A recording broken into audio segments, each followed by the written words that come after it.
What's really hiding in your refrigerator? Foods that seem healthy but could be hurting your gut.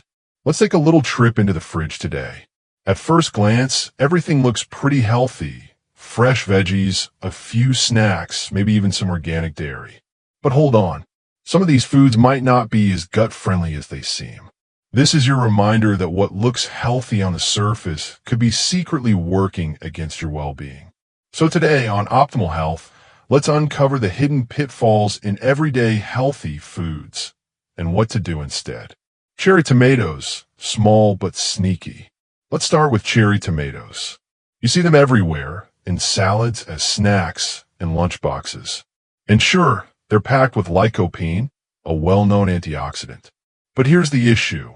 Cherry tomatoes are part of the nightshade family, and they're loaded with lectins, particularly in the peel and the seeds.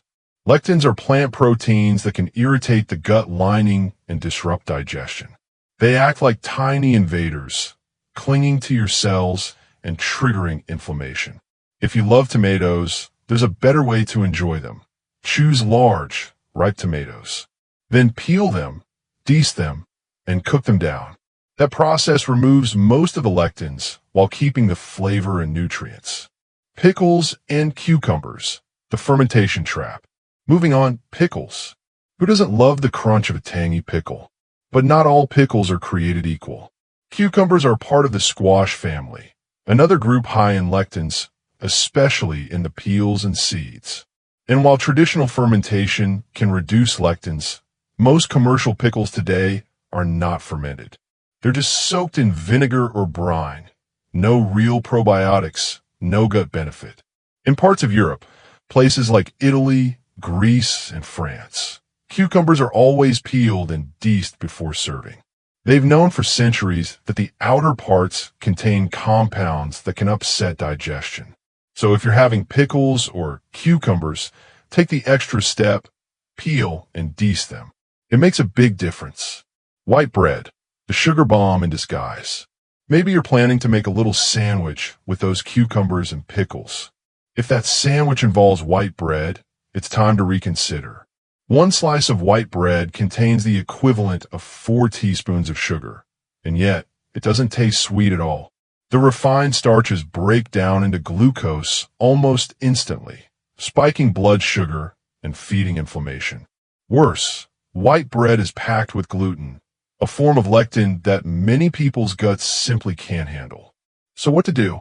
Ditch the white bread entirely. Look for grain-free alternatives made with almond flour or coconut flour, or go for a lettuce wrap. Your gut will thank you. Butter and cheese. What you don't know can hurt you. Next up, butter and cheese. Let's say you picked up some grass-fed butter. Sound great, right? But there's a catch. Many grass-fed butters still come from Holstein cows, the most common dairy breed in the U.S. Holsteins produce casein A1, a milk protein with lectin-like properties. It's been linked to gut issues, inflammation, and even pancreatic stress. So just because it's grass-fed doesn't mean it's gut-friendly. What to look for instead? Try European butters like those from France or Italy.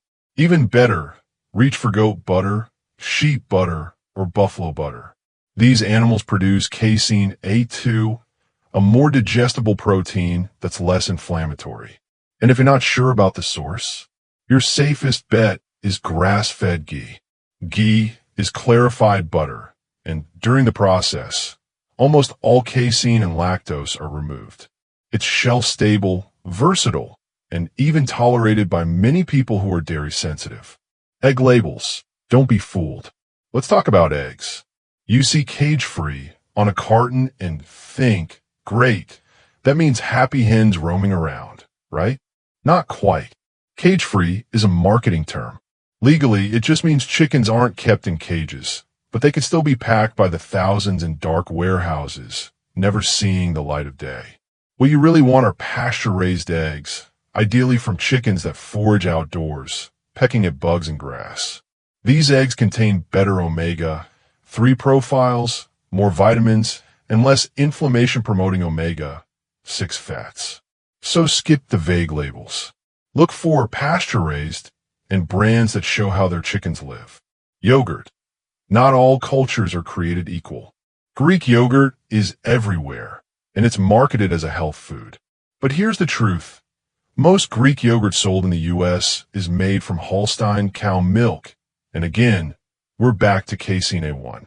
If you're sensitive to dairy or have digestive issues after eating yogurt, it may not be the lactose. It's the A1 casein. So here's the solution. Look for yogurt made from goat milk or sheep milk. These are naturally A2, easier on the gut, and still rich in protein and probiotics. Plus, goat and sheep milk contain MCTs, medium-chain triglycerides, which support brain health and metabolism. Not into the tang of plain yogurt? Try allulose as a sweetener. It's gut-friendly, doesn't spike blood sugar, and actually feeds good bacteria. It's one of the few sweeteners that adds to your health instead of subtracting from it. Kale, healthy, but with a catch. Kale has a reputation as a superfood, and it is for the most part. It's a cruciferous vegetable packed with antioxidants, fiber, and phytonutrients. But here's something most people don't know. Kale can absorb heavy metals, particularly cadmium, from the soil. Now, you'd have to eat a lot of kale to run into problems, but some people do. That's why it's best to rotate your greens and not make kale a daily staple. The same applies to other cruciferous vegetables like broccoli, cauliflower, bok choy, cabbage, and arugula. They're all incredibly healthy in moderation. Too much of anything, even a good thing, can lead to imbalances. In the case of cruciferous veggies, overdoing it can interfere with thyroid function. So enjoy them a few times a week and mix it up with other leafy greens. Snack packs, sneaky sugar, bad fats. Let's talk about those fancy snack packs. You know the ones, little bundles of salami, cheese, maybe some crackers or dried fruit. They look convenient, tasty, even healthy. But flip them over and read the label. You might find 13 grams of sugar. That's more than 3 teaspoons in a single pack. And the fats? They're often from grain-fed, factory-farmed animals, which means high in inflammatory omega-6 fats. Add in some white flour crackers or bread, and you're looking at a snack that spikes blood sugar, promotes inflammation, and delivers over 300 empty calories in a tiny serving. These snacks are designed to disappear quickly and leave you reaching for more. Remember this, the more convenient a food is, the more skeptical you should be. True health rarely comes in a shiny package. Final thoughts. Your refrigerator can be a place of nourishment or a source of silent inflammation. From cherry tomatoes to store-bought yogurt, from fancy cheeses to snack trays, many so-called health foods are anything but the good news? Once you know what to look for and what to avoid, you're in control. You can choose foods that work with your gut, not against it. You can eat delicious, satisfying meals without lectins, without excess sugar, and without hidden gut disruptors. So next time you open that fridge, take a closer look. Rethink the labels, know your ingredients, and make choices that support your body, your energy, and your long-term health. Because here at Optimal Health, we believe that knowledge isn't just power. It's your first step toward transformation. Thanks for watching. Until next time, take care of yourself and take care of your gut.